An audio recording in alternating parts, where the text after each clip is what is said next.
The Rich Fool. I like that name. I think that most of us probably enjoy that a little because we're not rich. I remember a political debate between, I think it was Romney and Obama. I could be wrong on who it was, but where they were asked what actually is the qualifier for someone being considered rich. Because we all like the idea of taxing the rich because we are clearly not rich. And so it means taxing someone else. And so they were given that question. I think Obama went first. And I could be remembering this wrong, but I think he said 250,000 was what he classified as rich. To which Romney responded, I don't know, then $2.5 million a year is rich. And everyone thought, wow, Romney's really out of touch. I think he was joking. I think it was a joke because he thought the 250,000 was such an insane view. And the reality is, the average person in the world lives on $2 a day.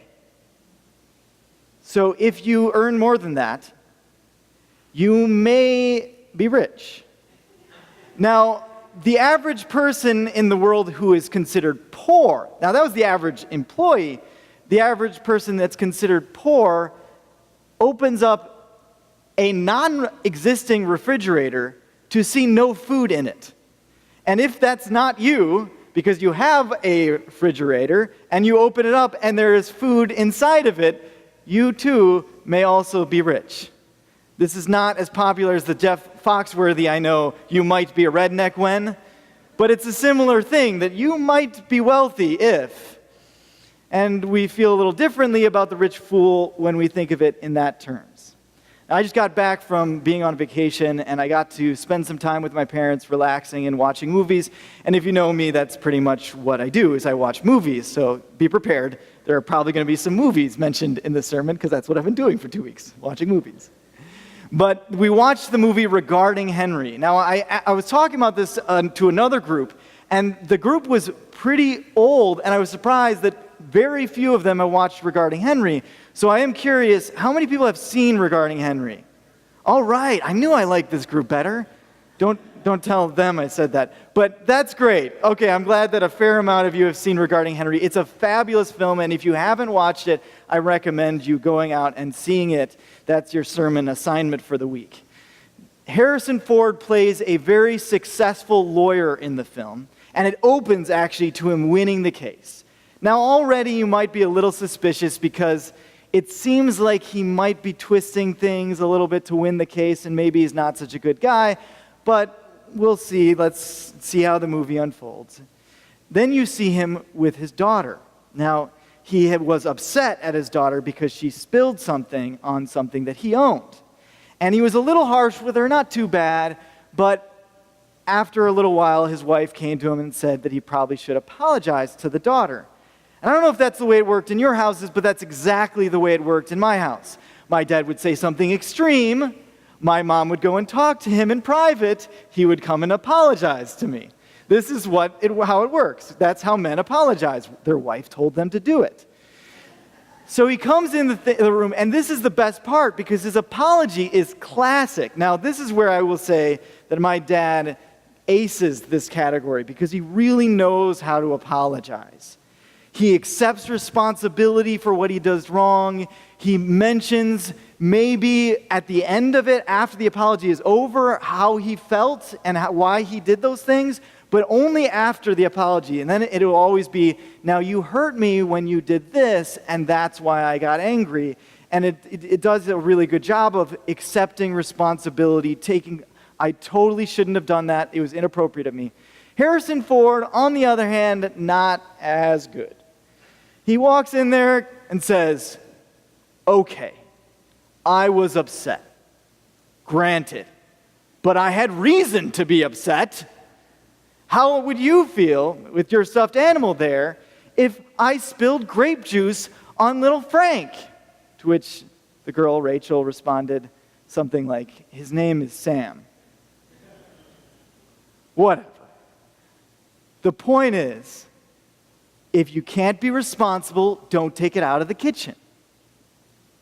And this is the topper. Then he says, we ended a big case today. Daddy won. Feel better? Literally, his response, Daddy won, and that's supposed to make her feel better. Then, to top it off, he quotes Latin, because she doesn't respond at all, because what do you say to that? And he responds in Latin, which then he translates as, he who is silent is seen as consenting, and leaves. So apparently she feels better because she said nothing. Now, I don't recommend taking this advice of he who remains silent is consenting, especially if you're looking for dates. If you ask a girl out and her response is, and then you're like, hey, she didn't say anything, so obviously it's yes, you may be deluded. But I think that it's a great picture of the perspective some people have in that moment. Hey, Daddy won a big case. Obviously, that makes a 7-year-old very happy. No, not quite it at all, really. At that moment, I looked at my dad and I said, yeah, I feel bad for this guy. And he said, yeah, I feel bad for him too. But the funny part is that people like this go around thinking everyone else is jealous of them. Everyone else wants to be like them. After all, he's a very wealthy, very successful lawyer. Who wouldn't want to be Harrison Ford? Well, okay, the character, I would want to be Harrison Ford, but the character in this film, the successful lawyer who is good at what he does and he has accomplished things. Of course, you want to be Harrison Ford, right? No, I want a relationship with my daughter. I want to actually have love in my life, but those people walk around. It's like, I remember in my high school, the preppy kids, and no offense to those who were preppy kids, John Peter, no offense, but they walked around thinking like everyone wanted to be them, and most of us did not want to be them. The most popular kid in my high school was actually a good friend of mine who was the Christian co-leader that I led with, and he was a band geek. Now, granted, our football team was horrible and our band team was amazing, so that might have had something to do with it. I don't know if you can call it a band team, but regardless. He was also nice to people, and that might have had a little to do with his popularity. Not being a jerk to everyone helped people like him more. Surprise, I know this is revelation that you've never heard before, but it does help you be more liked if you're nice to people. Yet the preps walked around like everyone wanted to be them. And I'm going to say something that is a bold statement, and you could present evidence that I'm wrong. But I think most people don't want to be rich. Now, if I gave you a lottery ticket that was winning, most of you would cash it in, and you'd say, sure. But that's not really wanting to be rich. Wanting to be rich is making the choices, the opportunity costs to be rich. And most of us don't want to do that. My wife's parents are a great example, because when they got married, Brian said to Lori, okay, you can work or we can live off my salary. If we live off my salary, you can homeschool your kids and spend more time with them. Would you rather spend more time with your children or have more money? Which did she choose? Have more money. She wasn't very smart. No, she chose spend more time with her kids. She doesn't want to be rich. She wants to spend time with her kids. Now, if you could give her both, she'd take it, of course. But really desiring to be rich would mean I desire to be rich more than I desire spending time with my kids. And I'm not trying to give a message here that is down on rich people, because that would just be self-loathing, because like I said before, we are all wealthy. And in the story that Jesus shares about the guy who had a lot of things, there's a lot that we imply that aren't actually stated. We imply it was bad how successful he was, but that's not stated. We imply that he should have been more generous and given it away, and while that's a fair implication, I think is kind of there, it wasn't stated. Jesus didn't say he's a fool because he didn't give his money away. He didn't say he's a fool even because he built up storehouses. Now, we could say that's implied, but again, that's not stated. He did die. And then the question was asked, where do these things go? All these things. This is especially a prevalent story or question if we remember the introduction to the story. Because the introduction of the story was a son who is saying, Jesus, talk to my brother and get him to give me stuff. Because that's the conflict that they were in, fighting over the things of their dead parents. Now, we just came back yesterday from my wife's grandfather's funeral, and maybe it happened and I didn't hear about it, but one of the things I was really relieved is that didn't happen. But I've seen that happen, where people will be fighting over the person that passed away's things. Fighting over it, bickering and arguing over these things and having conflicts in their families at the very most important point for us to have community after a loss. That's when we most need to have people loving each other and around each other, supporting each other, yet so many times we're so focused on the stuff. What is it with us and stuff? I mean, maybe it's just we watch so many commercials and we see the outlandish promises that things will bring us that we start thinking that that's the solution to our problem. I don't know if you know this, but apparently if you take a Bud Light and you open it, and I'm unclear of whether you have to drink it or not, all I know is you do have to open it, there will be a train, a literal train that will come through wherever, it doesn't need any tracks, it'll come through, snow will be flying, there will be snow everywhere, beautiful women will be on the train, they will love you just because...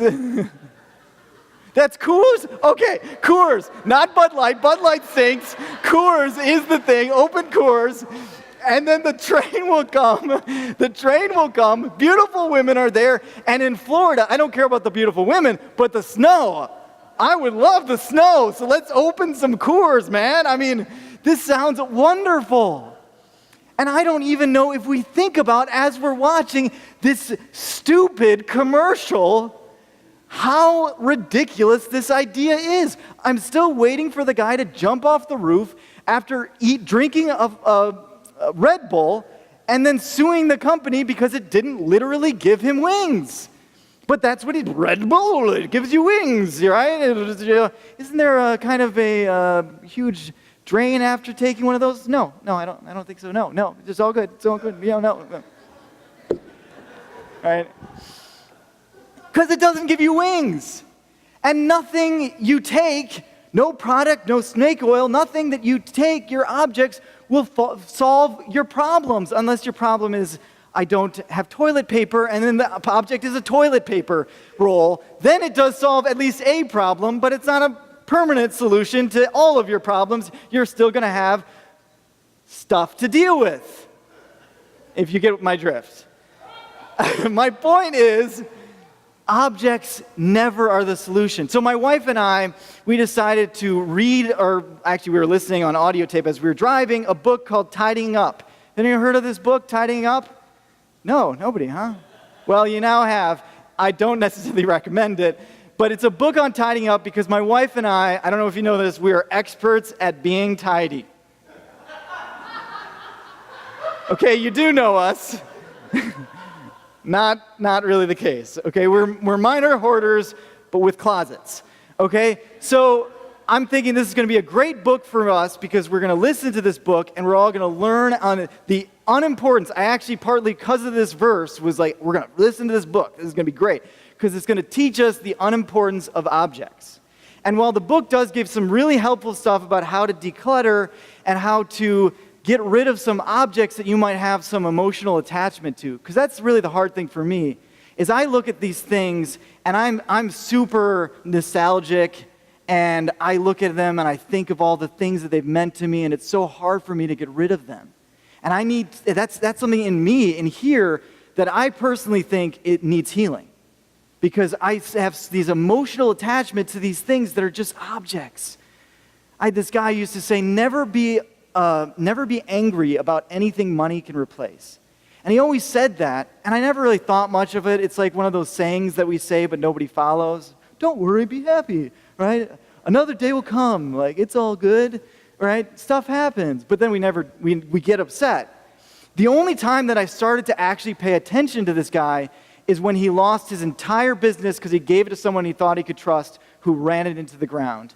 And then he had to go from retirement back into the industry and start from scratch. And the day after it happened, my dad went to him to kind of console him for the loss of his retirement, and he said, yeah, it's only money. Never be angry about something money can replace. That was when I was like, okay, I'm going to listen to this guy because he's understood something that matters. Never be upset about something money can replace. Is it really good advice? But this book, Tidying Up, that goes through all these objects, actually has like a higher ideal. It's almost like she treats these objects like they're little gods or goddesses, right? Like the chapter on socks was hilarious. The woman opened up a sock drawer and saw someone took a sock and then rolled it over another sock. You know how some people do that? They stuff one sock in another sock. And she freaked out. She's like, you're killing the socks. They need rest. You've put your foot in them and they've been walked around in all day long. Those poor socks, how are they going to get a vacation? And she actually said, with no sense of humor at all about the situation, how would you feel if you were a sock? Well, I can tell you how I'd feel. I'd feel soft and cottony. And I would feel very good on a foot. Beyond that, I wouldn't have any emotions about the thing because I'd be a sock. Regardless, these things, whether you have little of them or nothing or a lot, don't really matter. And if your whole life is about building up these things, and that's the focus of your life, and you think if I get enough of these things, then I can relax and I can just enjoy life, then you don't understand what life is really about. And the person with the most stuff is just the person that's giving the next person the most burden of having to work through as they try to figure out where these things are going. And I've been at some of these estate, not sales, but where we're going through the estates and organizing them, and most of it is just being thrown out because it's junk. And the reason why this guy is a fool is because he wasn't spending attention on the thing that mattered most, which were the people around him in his life. Maybe the family, maybe the sons. And that if he had focused on those children and loving them, maybe it would have had a different solution to the problem that this guy was facing, who was saying, Jesus, you talk to my brother and you tell him to give me stuff. That's what this verse is all about. Give me stuff, Jesus. I want stuff. It's interesting because a lot of people will come back from a mission trip and they'll say this phrase, and I hear it all the time. They'll say something along these lines. I went to these people that had nothing, and yet they were still happy. And I thought, how could they be happy despite all the things that they didn't have? And I realized that we needed to get more things to them, and we should appreciate the things we have more. And I think to myself, you missed it. You saw it, but then when it came time to discern what that meant, you missed the boat. Till finally I heard one woman who came up after being on a mission trip, and she said, I saw all these things, all these people, that had no things and were happy, and I realized maybe the things in my life are not actually making me happy, but they're actually making it harder for me to be happy. That the things you own end up actually owning you. If you think of it on a literal base, if this guy did have these huge storefronts with all these stuff in it, all these treasures, what would he then have to do? Anybody? What would he have to do? He's got all these treasures in a house. He's got to protect it. He's got to guard it, because now what are people want to do? Steal it. One of the reasons why I feel bad for people that are super wealthy is because sometimes it's really hard for them to maintain friends. Because you never know when someone's being nice to you because they like you, or nice to you because they like the things that you have, and they think they might get some of it if they're nice to you. And that's a hard problem, that's a burden that people have to deal with. That's why whenever I run into someone who's wealthy, I always try to make an effort to not treat them any differently. One, the Bible says that, and two, I don't want to be nice to them because they have things. And I was talking to a friend of mine who has a lot of wealthy friends. His name is Rhett. Well, that's too obvious. We'll call him Palmer. Okay? So some guy named Palmer, he has all these wealthy friends. And one time he was saying that this one really wealthy friend, he was thinking, why don't they just give me a bunch of money so I can do some business stuff with it? And then he realized, well, that's stupid. No, they're just my friends. And I should value them because they're friends with me, not because of their things. And he kind of had that self-check in his heart. And I think that's a self-check that we should all make. Well, what happened with Harry, the Harrison Ford lawyer, he got shot in the head. He went to get a pack of cigarettes and he gets shot in the head in the movie. And upon waking up, he has no memory, no ability to talk, and no ability to walk. He has to relearn, like he was a baby again, being literally reborn, how to do all of these things. So he goes through this process of relearning it. Relearning how to be a new human being. Not to be the old guy, because that guy's gone. But new guy with new memories, new heroes. He ends up having a hero that's a physical therapist that's helping people because the guy's really good at his job and he's really loving people. And as he goes into this, back into the world in which he used to live, it doesn't fit anymore. Finally, he quits his successful lawyer job. They move to a different house. And he takes his daughter, who was at boarding school at the time, out of boarding school. And I love the line in it that he says when he goes to take his daughter out of boarding school, because he goes up to the teacher and he says, I've missed, I don't remember how many years, but I missed 12, 13 years of my daughter. I don't want to miss any more. This was a man who discovered what life really means. Now, I have good news for you today. You don't have to get shot in the head to figure that out. For some of you, it would speed up the process. But you don't have to learn how to walk and learn how to talk again to realize this lesson. Those of you who are thick-headed, that's who I'm referring to, might help. But you all have that opportunity today. And why do you have that opportunity today? I want you to do this all. I want you to all inhale with me. Exhale with me. That's why.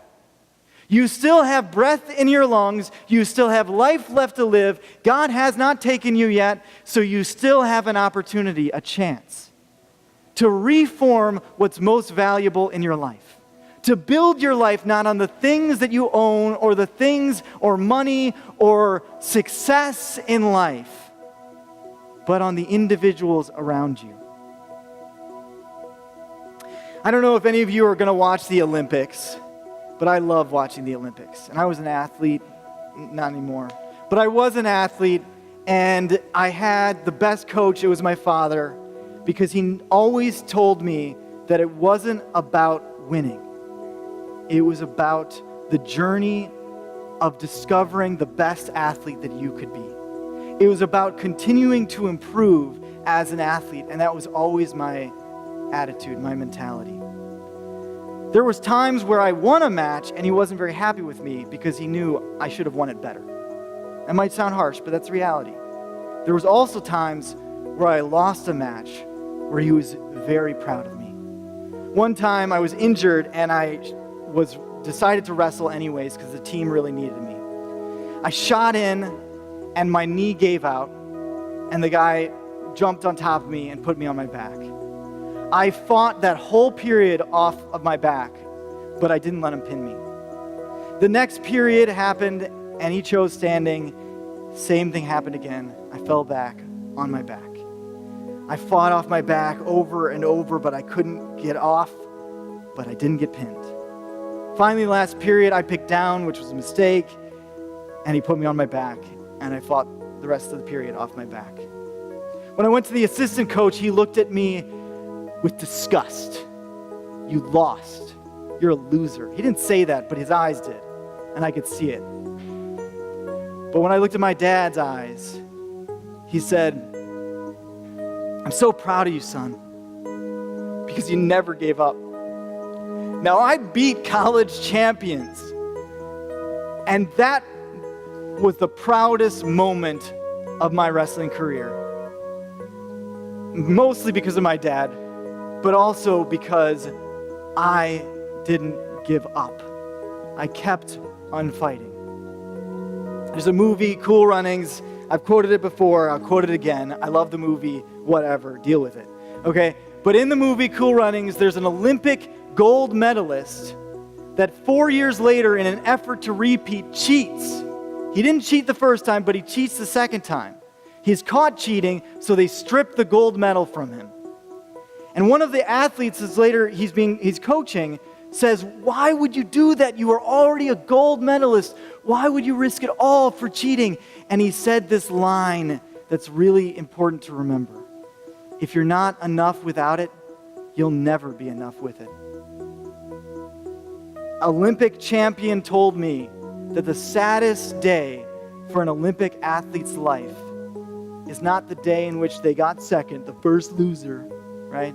That's what the people say. Oh yeah, second is the first loser, right? The worst day in an Olympic champion's life is the day after they win the gold.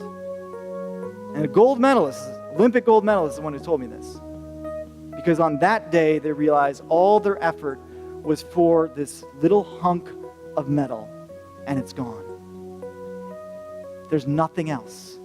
Their journey, their striving, their difficulty didn't lead even to a rich career, which just would lead to more stuff that then you would die, and then that would be gone. So what should we do? What should we strive for? Well, the Word of God says, strive for something that rust and moth cannot destroy. That's treasures in the kingdom of heaven. And there's only two ways that we can build up that treasure: by loving God and by loving our neighbors. That's when we truly have a rich life. Let's pray.